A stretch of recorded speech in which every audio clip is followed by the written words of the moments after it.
santo y bendito nombre. Estando así como estamos de pie, quiero que me acompañe en la palabra del Señor en el libro de Jeremías,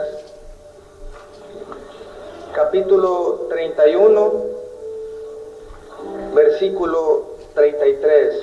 Y cuando lo tenga, diga amén.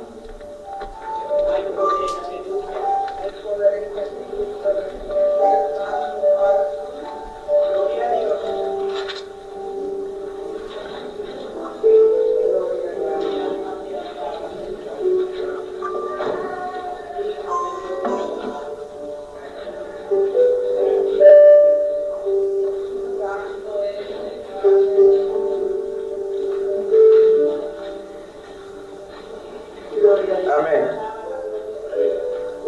Jeremías capítulo 31, versículo 33. Dice la palabra del Señor: pero este es el pacto que haré con la casa de Israel después de aquellos días, dice Jehová. Daré mi ley en su mente y la escribiré en su corazón, y yo seré a ellos por Dios, y ellos me serán por pueblo. Amén. Gloria a Dios. Puede tomar su lugar. Y el tema que traigo para compartir con ustedes esta mañana es Dios de pacto. Dios de pacto. Y se dice que un pacto, la definición de un pacto se dice que es un convenio o un tratado solemne entre dos o más partes, las cuales se comprometen a cumplir lo estipulado y también se comprometen a dar y a recibir remuneración o pago o como un tipo de recompensa uno del otro. En otras palabras, hay como un beneficio mutuo. Entonces, teniendo en claro lo que es un pacto, queremos dejar en claro también que el ser humano, nosotros no podemos pactar con Dios. Nosotros no podemos venir y decir, voy a hacer un pacto con Dios. Solamente Dios, en su soberana voluntad, puede pactar con el ser humano, como lo ha hecho a lo largo de la historia de la humanidad. El ser humano, nosotros no podemos venir y pactar con Dios por dos razones. La primera razón es porque vemos lo que es un pacto, es un tratado o un convenio solemne. Entonces esto nos habla de un compromiso y nosotros recordamos que la palabra del Señor dice, sea Dios veraz y todo hombre mentiroso. Entonces hay mentira en nuestros labios. Entonces somos incapaces de sostener nuestra propia palabra. No podemos nosotros venir y pactar con Dios porque no podemos sostener nuestra propia palabra. Además, también la Biblia dice que hay infidelidad en nosotros. Somos infieles. La Biblia nos lo recuerda porque dice que aunque nosotros fuéramos infieles, ¿ves? Dios permanece fiel.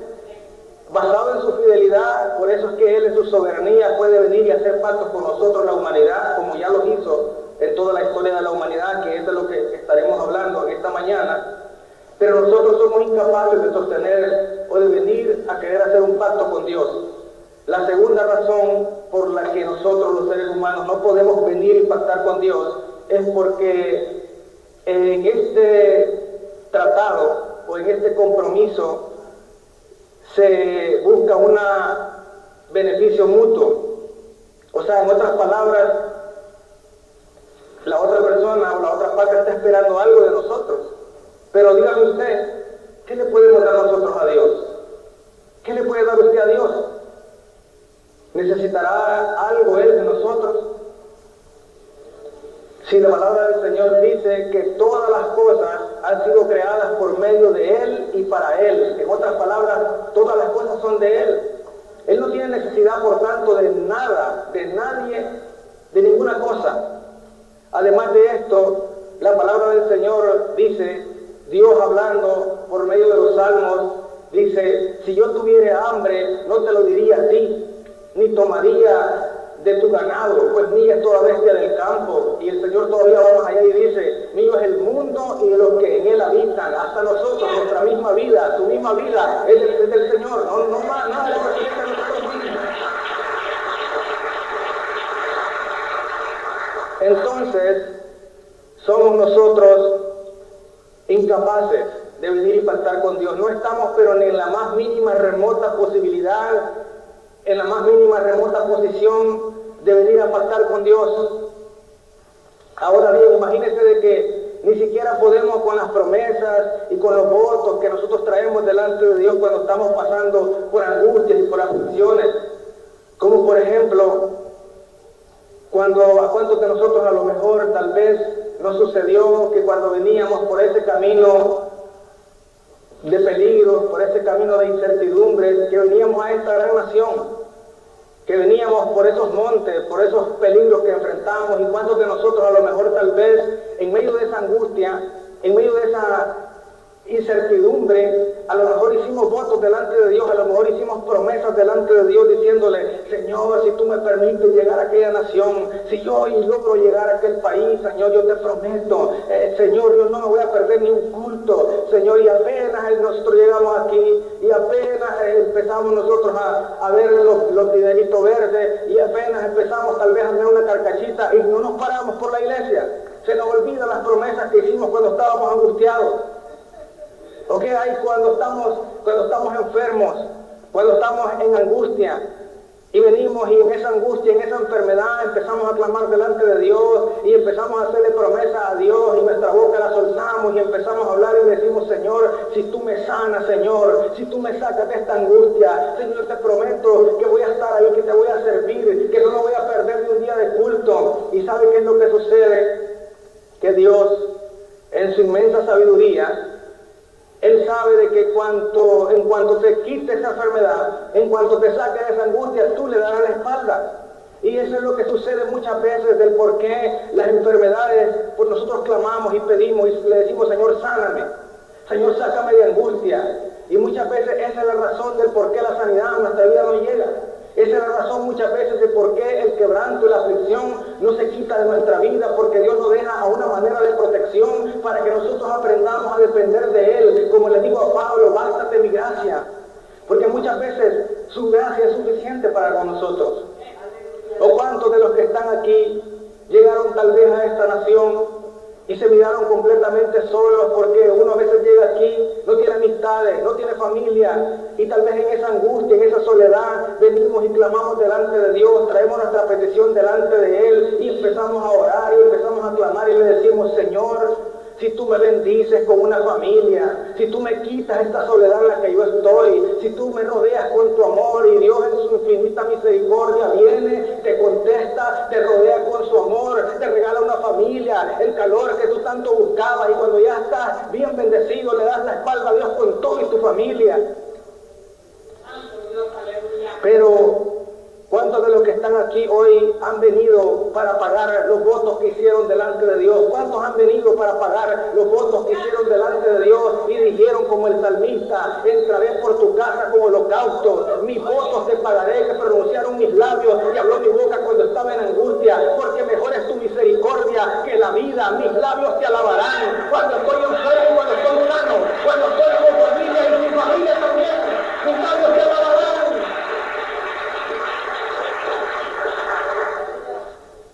Gloria a Dios.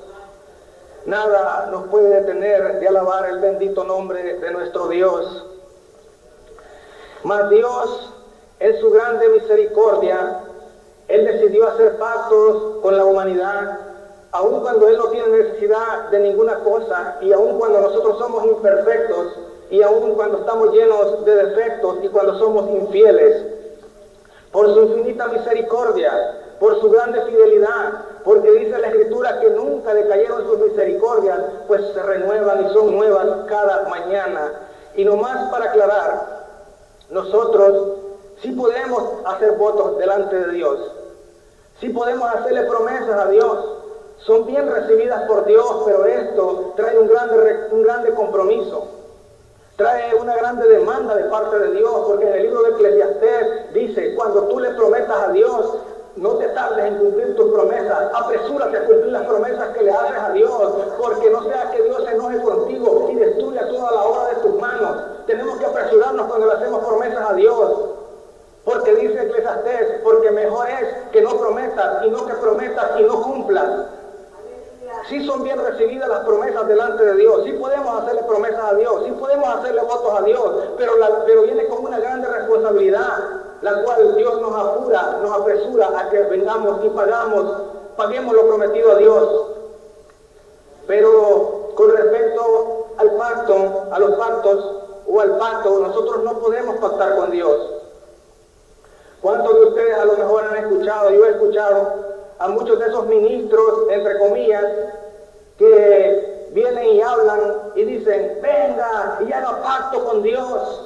Son charlatanes, no saben de lo que están hablando, esos están más perdidos que un pingüino en el desierto, no saben, no entienden, porque dice la Escritura que estas cosas espirituales se han de discernir espiritualmente. Estos son de los que habla la palabra, que dice que teniendo comezón de oír se amontonarán maestros conforme a sus propias concupiscencias para hacer mercadería del pueblo. Lo hacen únicamente para sacar ventaja, para sacar lucro de la iglesia y del pueblo. Pero si usted está aquí en un lugar donde se predica la sana doctrina, aprenda usted a ser, como dice la Escritura, de aquellos que eran más nobles que los de Berea, que escudriñaban las Escrituras para ver si lo que se les estaba diciendo era conforme a las Escrituras. No le diga amén a todo. Usted escudriñe en su propia casa, compre una Biblia si no tiene y escudriñe la palabra del Señor, porque la palabra es lo que lo hará usted libre, dice la Escritura. Conoceréis la verdad y la verdad os libertará de cualquier mentira, de cualquier engaño, de cualquier confusión. Amén. En los pactos que Dios hizo, podemos nosotros encontrar promesa, podemos encontrar señal, bendiciones, pero también consecuencias. El primer pacto del que estaré hablando es el pacto adánico, luego el pacto noético, el pacto abrámico, el pacto de la heredad, el pacto mosaico, el pacto davídico, y el último, el nuevo pacto. El séptimo pacto es el nuevo pacto. Y en este primer pacto que Dios hizo con la humanidad, esto fue en el jardín de Edén. Y en este pacto, la promesa que Dios trajo al hombre, al primer hombre que era Adán, la promesa de Dios fue que Él iba a señorear sobre todo lo que tenía vida, sobre la tierra, sobre las aves, sobre las bestias del campo y sobre todo lo que se arrastra sobre la tierra. Él iba a reinar, iba a ser el Señor y el amo de todas estas cosas. Y esa era la promesa. La señal, era la bendición de Dios, era cuando dice Dios, y los bendijo Dios. Y les dijo, multiplíquense y llenen la tierra. Esa era la bendición de Dios en aquel pacto que estaba trayendo. Y la señal de aquel pacto era la inocencia en Adán y Eva, porque dice la Escritura de que estos estaban desnudos, pero no se avergonzaban. Esa era la señal del pacto. Que nuevamente, que podemos nosotros ver que después que rompen el pacto, ellos se hacen vestidos porque habían roto aquel pacto. Y entonces la señal ya no estaba.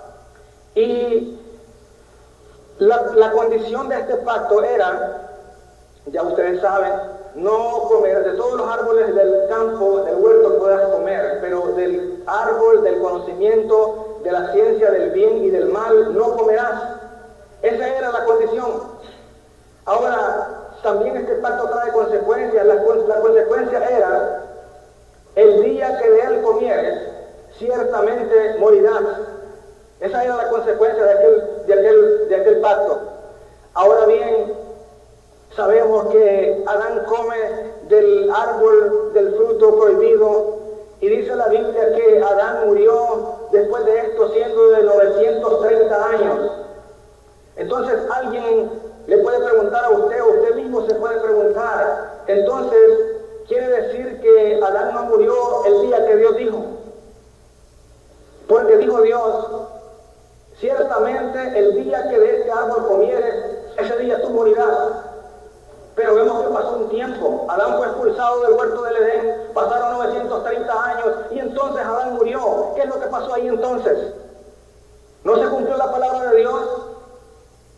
Dice en segunda de Pedro que para Dios un día es como 1000 años y 1000 años como un día. Y recordamos que Adán murió de 930 años. En otras palabras, no completó los 1000 años del día de Dios. Adán murió exactamente el día que Dios había señalado, porque por eso es que la Escritura puede cumplirse al pie de la letra, porque aunque cielo y tierra pasen, la palabra de Dios es firme y se cumple conforme a lo que Jesús, conforme a lo que su palabra, conforme a lo que Dios ha dicho y ha hablado.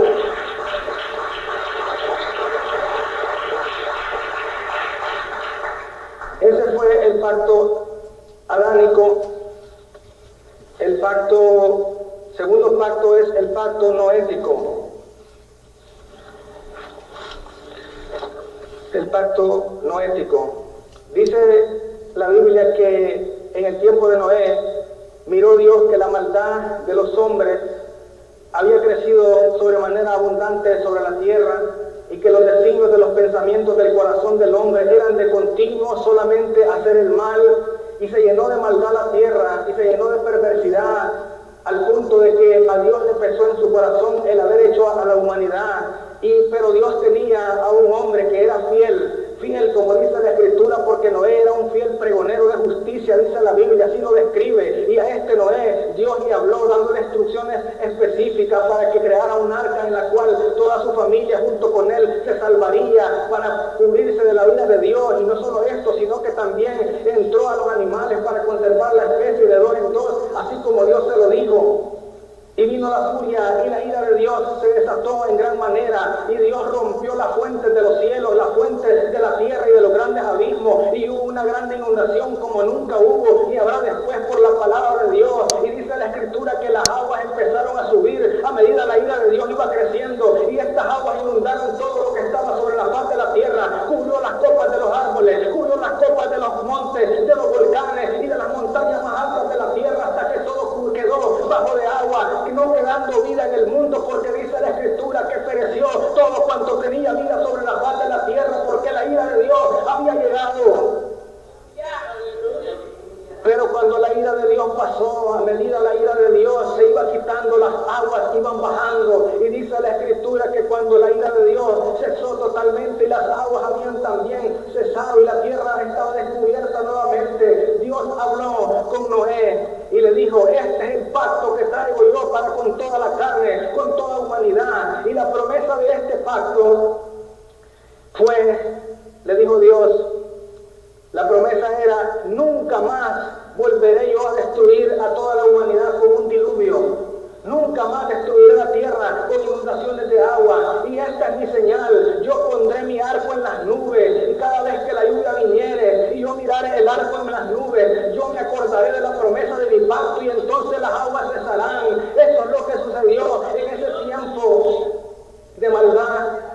Y aunque ahora en día nosotros podemos ver en los tiempos que estamos viviendo, parece ser de que ya hemos alcanzado los niveles de maldad del tiempo de Noé, porque si nosotros nos ponemos a ver, hay personas perversas, retorcidas de sus mentes, reprobados como la palabra les habla, porque ese movimiento homosexual que ha tomado el símbolo sagrado, la señal de misericordia de Dios, la han tomado como bandera de orgullo para afrentar a una manera de afrenta a nuestro Dios, sin importarles el castigo, pensando que pueden burlarse de la ira de Dios. Y si bien es cierto de que Dios sostendrá su palabra y no destruirá nuevamente a la humanidad con inundaciones de agua, pero dice la palabra de Dios de que la ira de Dios está así de caer, está cerca la ira de Dios, los juicios de Dios sobre este mundo están cerca, y dice la palabra de Dios que será como los dolores de la mujer encinta, y no escaparán, no podrán burlar la ira de Dios. Pero aún estamos nosotros en buenas noticias, porque estamos aún en el año agradable del Señor. Aún la puerta del arca no ha sido cerrada por Dios, porque esa puerta es Cristo. Jesús dijo: el que por mí entrare, este será salvo. La puerta está abierta, hay sangre, está perdón de los pecados aún. Dios te perdona. No importa el pecado, Dios te perdona, Dios quiere limpiarte, Dios quiere perdonarte. Solo es que te arrepientas, aún es tiempo todavía. Y ese fue el pacto noético. El tercer pacto, el pacto abrámico. En este pacto nosotros podemos ver que la condición era la obediencia, la promesa era la descendencia de Abraham, la señal era la circuncisión que Dios le mandó a Abraham. La consecuencia fue textual de parte de Dios y le dijo: bendeciré a los que te bendijeren y maldeciré a los que te maldijeren. Dice la Biblia que Dios le habló a Abraham y le dijo: sal de tu tierra y de tu parentela a la tierra que yo te mostraré. Dios le habló a su amigo Abraham y dice la Escritura que Abraham salió sin rumbo fijo y moró como extranjero en la tierra que le había de ser de él de parte de Dios. Y dice la Escritura que morando Abraham en el desierto, en una campaña, en una tienda de campaña, Dios lo visitó de noche. Y dice la Escritura que lo sacó de la tienda, le mostró el cielo estrellado y le dijo a Abraham: Abraham, si tú puedes contar las estrellas que están en el firmamento, así será tu descendencia que no se puede contar. Tan numerosa será tu descendencia que será como las arenas que están a la orilla del mar que no se pueden contar. Y a pesar de que pasaron los días, pasaron los meses, pasaron los años y la promesa que Dios había dado en este pacto que estaba haciendo con Abraham no parecía ser que no se cumplía. Pero ¿sabe qué es lo que sucedió? Abraham siguió siendo obediente, siguió obedeciendo a Dios, siguió confiando en Dios, siguió esperando en Dios. Y no se debilitó, dice la Escritura, que no se debilitó en su fe al considerar su cuerpo, que ya estaba casi como muerto al ser casi de 100 años, o la esterilidad de Sara, su mujer, sino que se fortaleció en su fe, dando gloria a Dios, creyendo que Dios era poderoso para cumplir con todo aquello que le había prometido. Y efectivamente, aquel par de ancianos vieron la bendición de Dios, vieron la promesa cumplida. Llegó la promesa, el hijo de la promesa, Isaac. Y con esta promesa cumplida, Dios también le dio la señal de la circuncisión, y así lo hizo Abraham en aquella obediencia. Y la bendición que Dios le dio a Abraham corrió desde él hasta toda su descendencia, hasta la nación de Israel. Porque esta bendición que Dios le dio a Abraham es para toda su descendencia. Por eso es que ¿usted por qué cree que esta nación está como está? ¿Por qué cree usted que esta nación es tan levantada hasta ser la primera potencia del mundo? ¿Y por qué está tan bendecida esta nación? Porque esta nación siempre ha sido una amiga aliada de Israel, porque siempre ha visto el bien para Israel, porque siempre ha buscado una manera de bendecir a la nación de Israel. Por lo tanto, la palabra del Señor se cumple: bendeciré a los que te bendijeren. Por eso es que está bendecida esta nación. Y dijo Dios: y maldeciré a los que te maldijeren. También eso se cumple. En años recientes pasó que uno de los dictadores, que usted a lo mejor ya lo conoció también, llamado Hugo Chávez, cometió el más trágico error de su vida cuando se puso a maldecir a Israel en televisión abierta. Se puso a tildar a Israel, a la nación de Israel, de terroristas. Imagínense, a la niña del ojo de Dios, porque así dice la Escritura que Israel es la niña del ojo de Dios. Se puso a ofender a la nación de Israel, tildándolo de terrorista, y no bastándole con esto, maldijo a la nación de Israel con palabras textuales y dijo que la maldecía desde sus vísceras, maldecía a Israel. ¿Y sabe qué fue lo que sucedió? Se cumplió la palabra que dice: maldeciré a los que te maldijeren, porque desde sus mismas vísceras le brotó un cáncer maligno del cual no se pudo recuperar y lo llevó hasta la tumba, y ese fue su fin. Porque mira, la venganza, dice el Señor: yo daré el pago, no os engañé, yo no voy a ser burlado, lo que vengo a sembrar, eso también cosechará.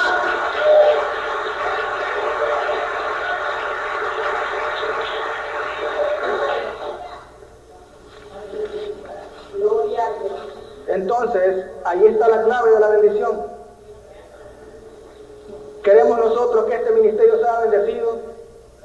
Bueno, entonces tomen nota, predicadores, tomen nota, ministros, tomen nota, músicos y servidores. Aquí no viene intercesión por Israel, hay que empezar a interceder por Israel. Dice la Biblia: pedir por la paz en Jerusalén. Hay que pedir. Usted lo puede hacer también por individual. Yo nunca dejo de orar por Israel, siempre intercedo por la nación de Israel. Es palabra de Dios. Hay que empezar a ponerlo por obra, por práctica. Entonces, realmente lo que es. Estas son prácticas que tenemos que tener nosotros bien arraigadas en nuestra vida. ¿Queremos ver la bendición de Dios? Pues apliquemos la palabra de Dios. Pidamos por la paz en Jerusalén y va a haber paz en su hogar también. Pidamos por la bendición de Jerusalén y va a haber bendición en su casa también. Tenemos que interceder por Israel. La palabra del Señor así lo dice. El cuarto pacto.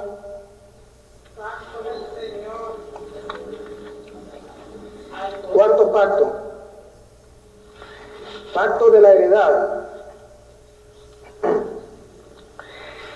En este pacto de la heredad, Dios prometía esparcir a su pueblo de Israel cuando estos desobedecían, pero luego prometía también volverlos a restablecer a la tierra de su heredad, no importando qué tan lejos estuvieran esparcidos.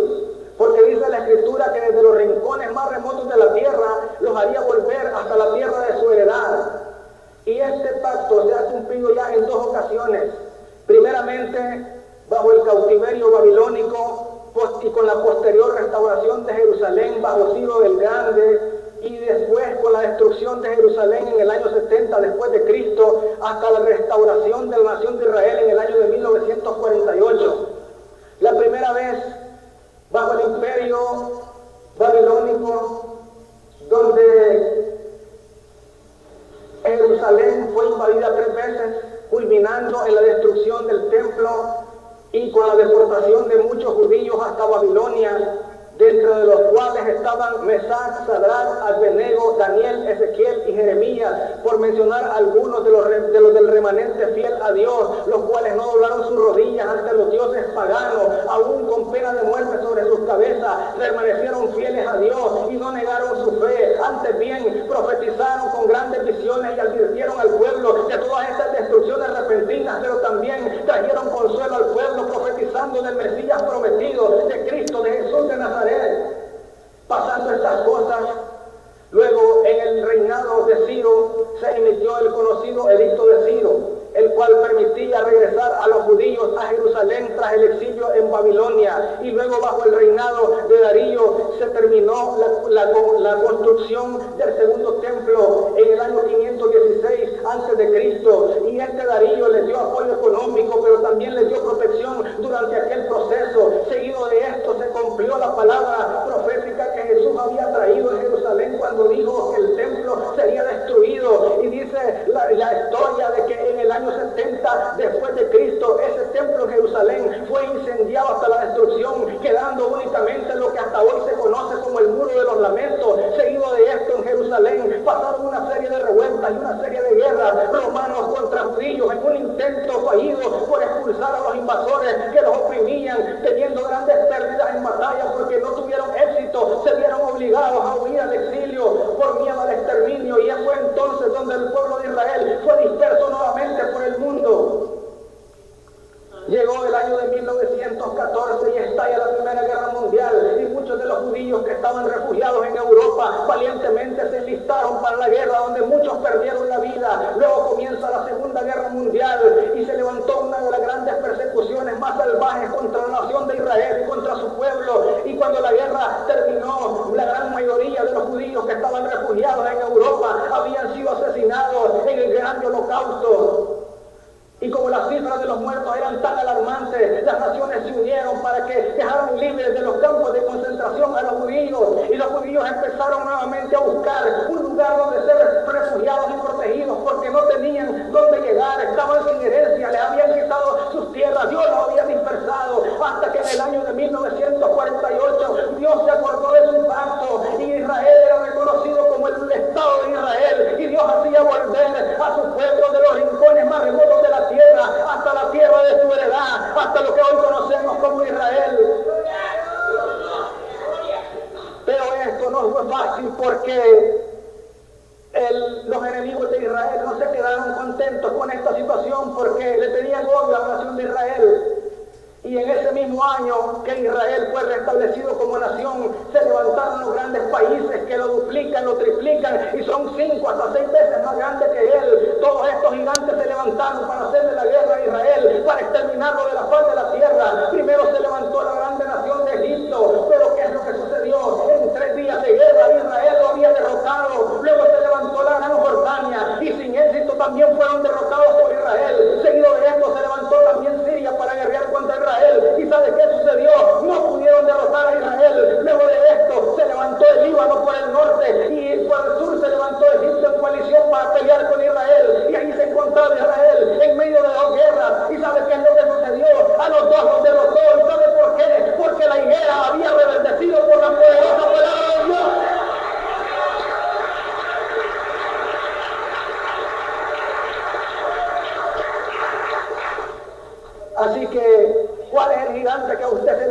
pecado? ¿Cuál es el gigante que usted lo está amedrentando y que lo quiere hacer retroceder? Si Dios está con nosotros, ¿quién contra nosotros? Si Él pudo restablecer la nación de Israel, ¿quién podrá contra la iglesia del Señor? Él es el escudo alrededor nuestro.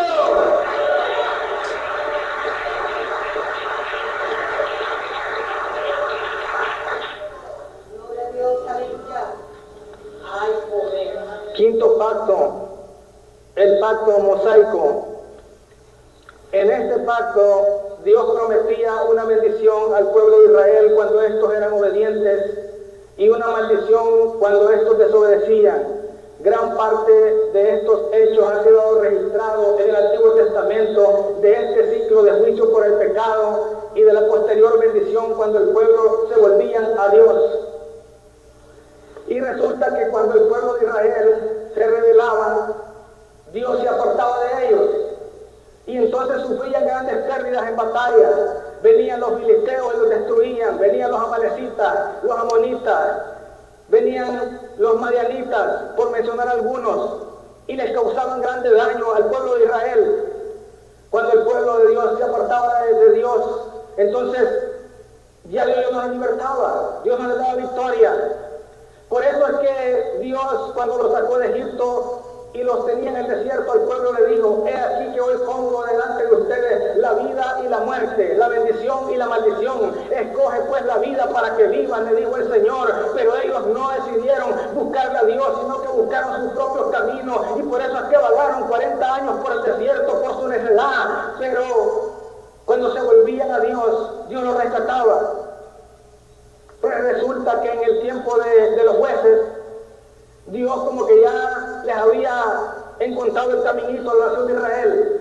Venían los israelitas y adoraban al palo y a la piedra, y cuando sufrían grandes pérdidas se volvían al Dios Todopoderoso. Y Dios venía y en su misericordia los salvaba. Y cuando ya se sentían bien libres de todo el peligro que él, volvían a la piedra y al palo a adorar otra vez. Y cuando venían los enemigos y los destruían, volvían nuevamente donde el Señor, y el Señor los libertaba. Pues resulta que en una ocasión el Señor les dijo: hoy no los voy a rescatar, ahora ustedes vayan y pídanle a la piedra y al palo, él que los rescate. Y el pueblo se quebrantó y dijo: no tenemos a otro Dios más que a ti, aquí estamos delante de ti, haz con nosotros lo que quieras, pero líbranos esta vez. Pero dice la Biblia que el corazón de Dios, en su grande amor y en su misericordia, se quebrantaba por el pueblo de Israel. Y entonces él levantaba hombres valientes como Sansón, como Jefté, como Gedeón, como David, por mencionar a algunos, por su grande misericordia. Por eso es que nosotros no tenemos que apartarnos de este camino. Dice la Escritura de que el pueblo perdía el rumbo, y por eso vagaba como vagó por el desierto. Porque como dice la Escritura, hay caminos que al hombre le parecen derechos, pero su final son caminos de muerte. Pero Señor nos puso tan sencillo este asunto. No tenemos que ser teólogos para entender esto, porque dice la Escritura, no lo digo yo, para que no diga que yo soy el que le estoy diciendo así.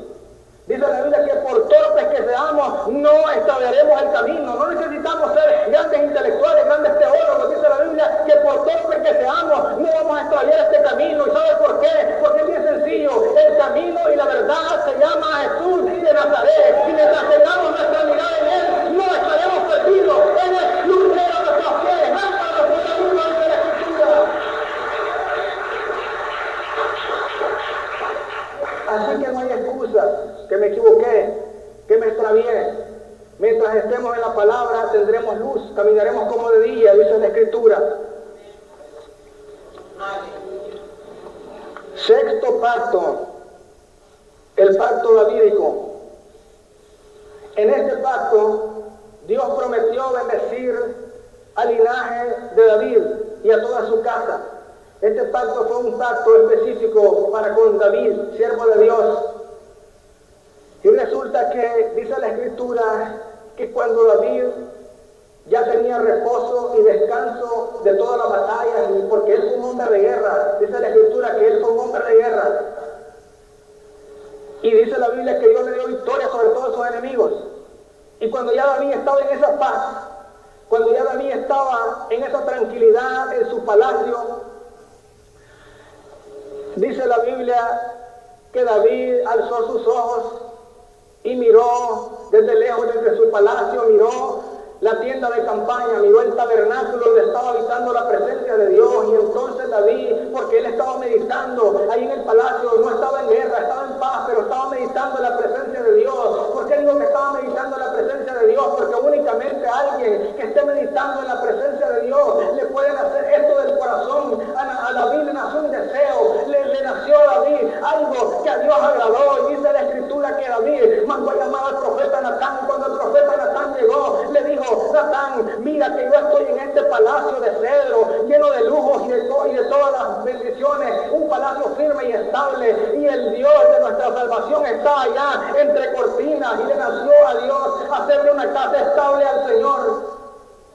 Y Natán le dijo: haz todo lo que te venga en mano, porque Dios está contigo. Pero esa misma noche llegó palabra de Dios al profeta Natán y le dijo: así le diréis a mi siervo David. Y lo regresó para que fuera donde David. Y dijo Natán: así ha dicho Jehová: desde que yo saqué a mi pueblo Egipto de esclavitud, yo he morado en tiendas. Y nunca yo le dije a ninguno de los que apacentaban mis ovejas: ¿por qué no me has hecho un templo de cedro? Dice: yo te tomé a ti como mi siervo desde el rebaño de las ovejas, desde atrás, para ponerte como príncipe sobre este pueblo. Y como por tanto a Dios le agradó el deseo de David, le dijo: como tú me quieres hacer casa a mí, yo te estableceré casa firme a ti. Y le dijo Dios: de tus lomos saldrá el que hará casa para mi nombre, refiriéndose al gran Salomón. Y a David le dijo: mas contigo no se apartará mi misericordia, porque aunque los reyes después de ti vengan y pequen, yo los castigaré, pero mi misericordia estará contigo y tu trono será perpetuo.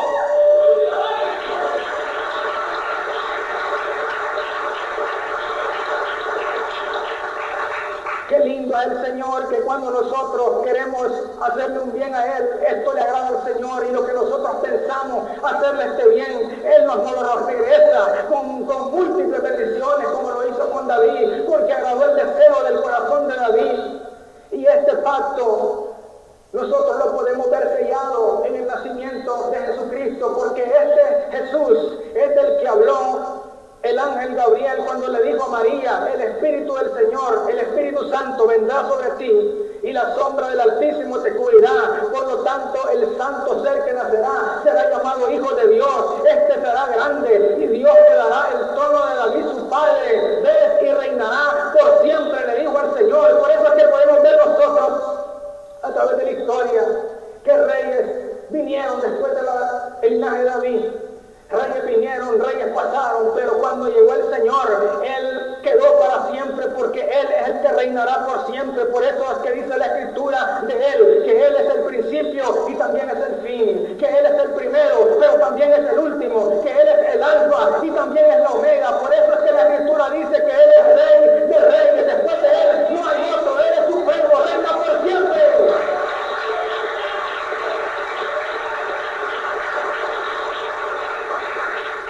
Esta misma profecía fue traída también antes por los otros profetas, por Daniel, por Ezequiel, por Jeremías y por Isaías. Y este último habló de esto y dijo: porque un niño nos es nacido, hijo nos es dado, y el principado sobre su hombro. Isaías miró al Señor cuando iba descendiendo a las aguas bautismales, y el Espíritu Santo posando como paloma. Por eso dijo: y el principado sobre su hombro, el poder de Dios con él. Ese es el Señor, reina por siempre, vive para siempre, a la diestra del Padre y la majestad.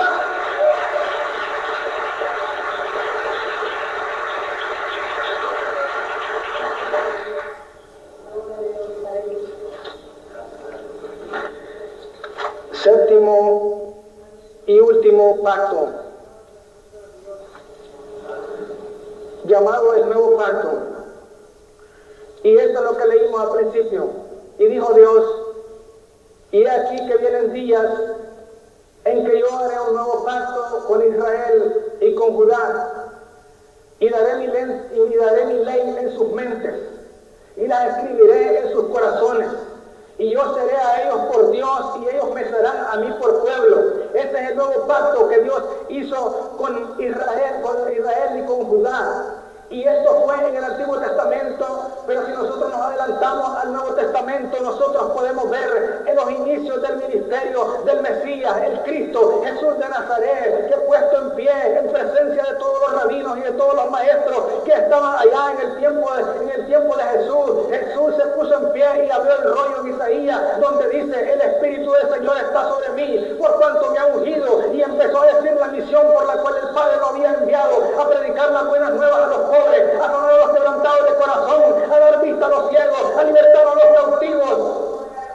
Y después de que dijo estas palabras, dijo: hoy se ha cumplido en presencia de ustedes esta escritura. Podemos ver nosotros que con cada paso que Jesús daba en su obra ministerial, este pacto se acercaba cada día más a su desemboque, se acercaba cada día más el sexto pacto, la perfección de Dios en el pacto eterno de la sangre del Cordero. La noche en la que Jesús iba a ser arrestado, que fue la misma noche de la celebración de la cena de Pascua, dice la Escritura que Jesús estaba reunido con sus discípulos y tomando el pan, dio gracias, lo partió y lo dio a sus discípulos y les dijo: tomen, esto es mi cuerpo que por vosotros es partido, haciendo referencia a que su cuerpo lo entregaría como sacrificio vivo y santo. Luego de esto toma la copa Jesús, la bendice y la reparte entre ellos y dicen: beban todos de ella, porque este es mi nuevo pacto en la sangre, mi sangre, que por muchos es derramada para perdón de los pecados. Haciendo referencia en que su sangre iba a ser vertida en la cruz del Calvario para perdón de los pecados. Antes de este nuevo pacto, el sacrificio para perdón de los pecados era de la siguiente manera: el sacerdote venía y tomaba sangre de animales engordados y entraba al templo de Dios, al lugar santo, y cruzaba la cortina que dividía el lugar santo del lugar santísimo, y ahí ofrecía la sangre de los animales engordados, rociando esa sangre arriba de la tapadera del arca del pacto para que perdón de los pecados. Pero nosotros podemos ver que después del sacrificio de Jesús en la cruz, esto ya no era necesario, esto, porque Jesús había sellado ese séptimo pacto. El nuevo pacto lo había sellado no con sangre de animales, sino con su propia sangre. Por lo tanto, todo aquello que estaba en el templo había quedado en el pasado. Ya no había necesidad de estas cosas, porque dice la Biblia que cuando Jesús murió en la cruz del Calvario, hubo un gran terremoto que sacudió toda la tierra, sacudió los quiciales del templo, a punto que aquel velo que dividía el lugar santo del lugar santísimo se rasgó de arriba a abajo, en señal de que la presencia de Dios ya no estaba en aquel lugar, ni tampoco recibiría sacrificios en aquel lugar, porque dice la Escritura que Jesús no entró en aquel lugar hecho de mano, figura del verdadero, sino que entró al cielo mismo, no con sangre de animales, sino con su propia sangre, para presentarse una vez para siempre. Y eso fue el sacrificio perfecto del Señor.